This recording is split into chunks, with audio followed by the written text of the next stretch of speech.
if his words were true, that they would never stop. The brown-haired man answered that they would stop someday, but before that, at least a few more such attacks awaited them. He pointed to his head when the blonde man said that each such attack could cause great damage to the estate, and so they should do something to stop them. The protagonist noted that his IQ had increased. He smirked smugly and asked to guess what he was doing now. Xavier opened his mouth and said that it was obvious that they would attack the monsters with as little effort as possible. When Lloyd asked him what the plan was, he replied that he was sure he had it in his head. The guy glanced back when Blank said that his warriors would help implement it. He asked him if they were going to return to the capital. The knight replied that he was thinking about writing a letter to the queen asking her to stay. He frowned and said that today he saw what a real victory was, and at the same time realized what an inept commander he had been.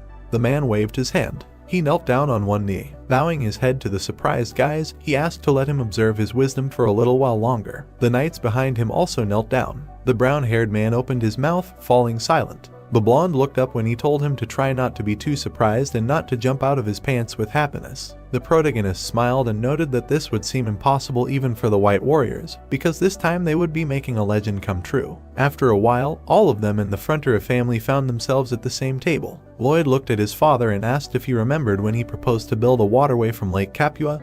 He was categorically against his idea. The man replied that he remembered that. Introducing a huge monster with many paws, the guy added that this was because according to legends, a monster called the Royal Storm lives on Lake Capua. Arcus folded his arms and said that, however, to make them agree with his idea, he assured them that he would not disturb the monster for any reason. Brown-haired replied that it was true, but he did plan to wake it. His father froze. Gloomy and frowning, he asked indignantly. Marbella, sweating, exclaimed that she was absolutely against it. Blank closed his eyes and raised his palm, saying that he agreed. The man looked at the blonde man and said that as a knight, his son should not agree with him. He apologized and replied that he could not do anything. At this point, the protagonist noted that his IQ had really increased. He raised his fists high and exclaimed that through democracy they had approved a new plan, and Arcus asked him to wait. Before time, Lloyd, Xavier, and Blank, along with the knights, walked with shovels. The blonde man looked at the gentleman and asked if he wanted to wake up the beast in order to control it.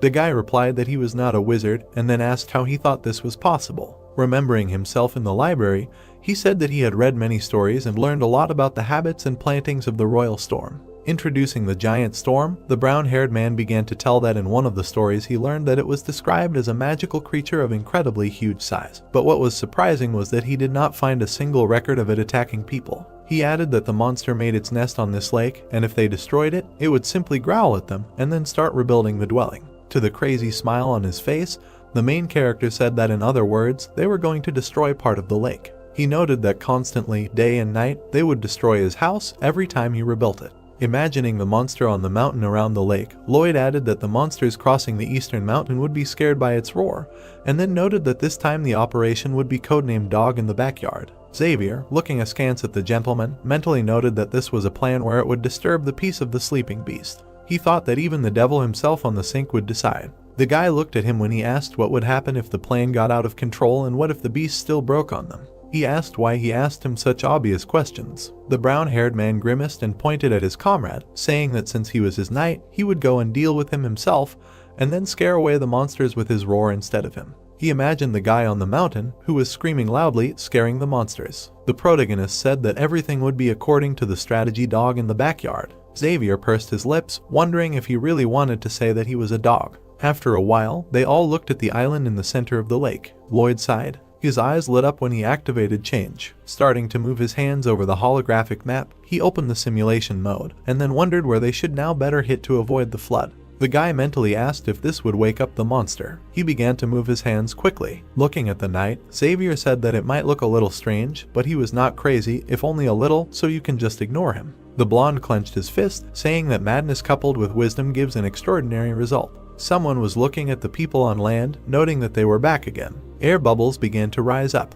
The monster thought that he forgave them last time, but if they disturbed his sleep again, he would strike them all to the last one. Underwater, the purple eyes of the Royal Storm lit up. The bright sun sparkled in the net. The guy with a dissatisfied face listened to loud laughter. Bayern lay on the ground, painted with small animals, and laughed. Suddenly his face darkened. The brown-haired man looked at him with dissatisfaction. The man rose to his feet and noted that he should have told them something. While the cubs were rubbing against his legs, he explained that they had been separated from their mother during the invasion, and he was calling to ask him for permission to keep them. Rubbing his cheek, the protagonist noted with a puzzled face that if he remembered correctly, they would become wild as they got older, and it could be a little dangerous in the future. When Bayern said that it wouldn't happen, he asked him why he was so sure about it. The man's face blushed as he said that they were too adorable. Lloyd narrowed his eyes in displeasure. Putting his hand on the back of his head, he thought that raising wild animals was not that easy, and it was difficult and tiring, and then asked if he was right. The man again said that it wouldn't happen, and the brown-haired man asked him again why he was so sure about it. With a blush on his cheeks, Bayern said that they were too adorable. The protagonist's face darkened again. As he started to leave and told him to do whatever he wanted, the man fell to the ground again and started hugging the cubs, walking with a dissatisfied expression. The protagonist mentally noted that if this was Bayern, then he was sure that he would not let him down, and if these babies could be tamed, they could become an additional force in the future. He thought that considering that Operation Backyard Dog would be a 100% success, it would be nice to have such a strong ally. Remembering Akuch sitting on horseback, who said that monsters could attack their village, so they needed to go back to protect the people. The protagonist mentally noted that he had lost one of his strongest allies, so the situation could not be worse. But he could not change anything. He looked at the man with the brushwood and told him to send 5 volunteers to help the Steel Sand tribe and let them report on the situation on the spot as soon as possible. Greg replied that the poncho was in order. Lloyd thought that they had always been of great help to them, so he would try to make their strength and power stronger than before and today. Blank came up to him and said that everything was ready. It was the day the operation began. The guy grinned. Frowning, he shouted, saying that today they would wake up the legendary monster from sleep and that no one could do this. He pointed his finger, loudly asked who else would be able to resolve and dig up the mountain with their superpowers. The brown-haired man spread his arms out to the sides, and the knights began to rejoice, answering that it was they, the White Warriors. The protagonist put his hand to his ear and asked who could defeat him with their shovels when the monster bared his teeth. He spread his arms again, and the men answered that it was the White Warriors. Clasping his hands in a lock and raising them, his face asked if they believed in the power of a shovel. The warriors did the same and loudly answered that they believed. Raising their shovels, they followed the volley leader, shouting that the shovel was a hero and that the enemy would not pass. Xavier stood at the very end of the line and said nothing.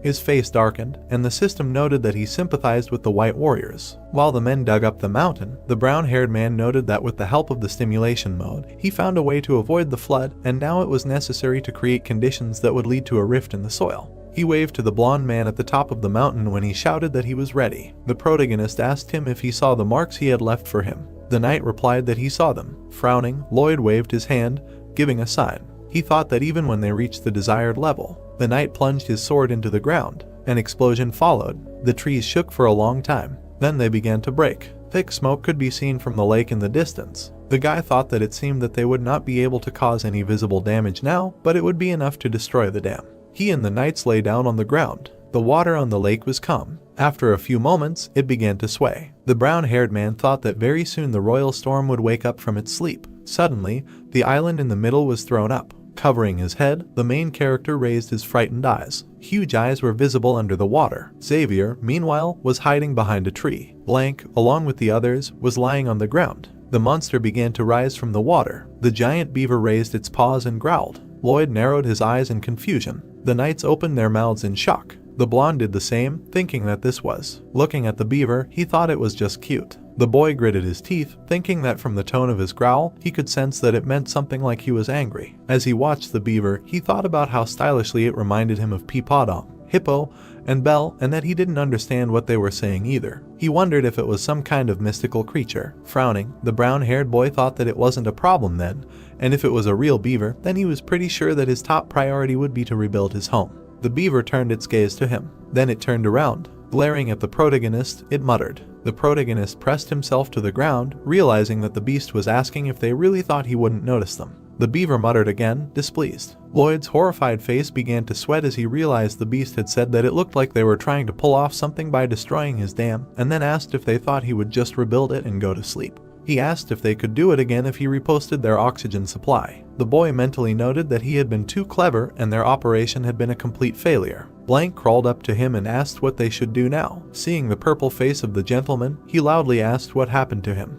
The beaver climbed into the water with his front paws. Splashing on the people, he screamed loudly. Suddenly, a wave opened up the people. The quartet suddenly jumped through it. He swung his weapon. Lunging, he directed a stream of fire at the beast. It swung its paw, redirecting it into the water. The guy's sword glowed when he thought he had no other choice. He swung again. Suddenly, out of nowhere, the main character ran out and screamed loudly, telling him to stop and saying that he had an idea. The blonde perked up. Lloyd frowned, thinking that this was a miracle of some kind of mystical creature, then this would definitely work. The beaver swung his paw at Xavier. He swung his sword, using an explosion. Then the fire threw him aside. He ended up near the head of the beast. The beaver waved its paws, trying to catch him. Meanwhile, the brown-haired one was sneaking up on him through the water. Having immersed half of his face, he mentally praised the knight, telling him to continue to distract attention. Suddenly, the beast turned around. At that moment, the guy abruptly dived under the water. Covering his mouth with his hand, he thought that he simply had excellent intuition,